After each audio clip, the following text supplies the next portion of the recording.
Chers camarades, vous avez sans doute remarqué que je viens de rencontrer sur la place de la cathédrale militaire du ministère de la Défense, de la Garde nationale, des services spéciaux, FSB, ministère de l'Intérieur. Je les ai remerciés de leur préparation de parer au soulèvement militaire. Mais un rôle particulier a été joué surtout par vous et vos camarades. Et je vous exprime mes remerciements particuliers pour cela. Je voudrais que nous comprenions tous ce qui s'est passé et qu'est-ce qui se serait passé si vous n'avez pas fait ce que vous avez fait et si vous n'avez pas rempli votre devoir militaire et n'avez pas manifesté votre fidélité au serment au peuple russe. Comme toujours dans ce genre de cas, toujours et partout, il se passe la même chose. Après des mutineries, arrive le chaos et la guerre civile. Voilà. Voilà ce que vous avez fait éviter. Voilà quel était votre rôle. Et pour cela, en tant que chef des armées, je veux vous exprimer ma gratitude. Je veux qu'il soit clair pour tout le monde ce que je veux dire. Malheureusement, vous avez été amené à travailler dans des conditions très difficiles afin d'éviter les pertes au sein de la population civile, car il fallait travailler sur les routes animées. Un plus grand regret est provoqué par le fait que nous avons eu des pertes. Ce sont bien sûr des pertes militaires, on ne peut pas les qualifier autrement. Nos camarades sont morts en défendant la patrie. Je le dis sans pathétique et sans exagérer. Je veux le souligner encore une fois, le chaos dans le pays aurait été inévitable et l'ennemi en aurait profité. Il essaie de le faire de toutes les manières et j'en parlerai un peu plus tard. Mais il n'y arrive pas et j'espère qu'il n'y arrivera pas, j'en suis certain même. Mais il est absolument sûr qu'il aurait cherché à le faire. Je ne sais pas ce qui serait arrivé au pays en fin de compte, mais tout ce qui a été réussi durant cette opération militaire spéciale, en tout cas beaucoup d'acquis auraient été perdus. Et c'est vous qui l'avez empêché. Sans aucun doute, je l'ai déjà dit au ministre, on fera tout pour soutenir les familles de nos camarades tombés. En ce qui concerne ce groupe Wagner, vous savez, nous avons toujours traité les combattants et les chefs de ce groupe avec beaucoup de respect, car effectivement, ils ont fait preuve de courage et d'héroïsme. Nos soldats, nos officiers de l'armée russe, des volontaires ont travaillé dans ces conditions de guerre avec abnégation. Ils ont fait preuve d'héroïsme et tous ceux qui ont servi, qui ont travaillé dans cette société Wagner ont bénéficié du respect dans notre pays.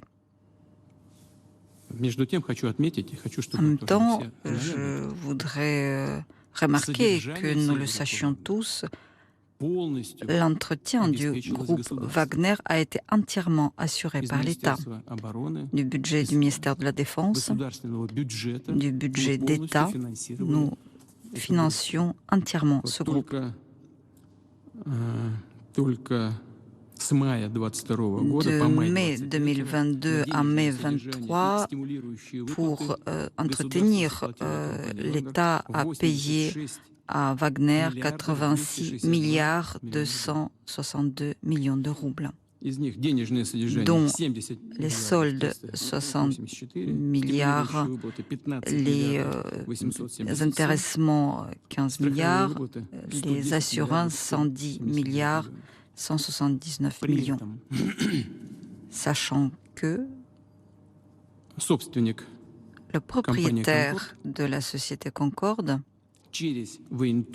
à travers notre réseau militaire, sachant que l'entretien a reposé sur les épaules de l'État, le propriétaire de la société Concorde a obtenu, a gagné sur le dos de l'État en fournissant la nourriture, notamment à l'armée. Il a gagné 80 milliards de roubles.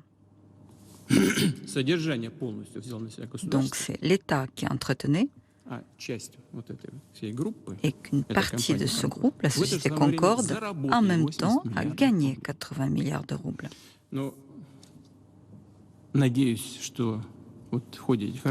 J'espère que au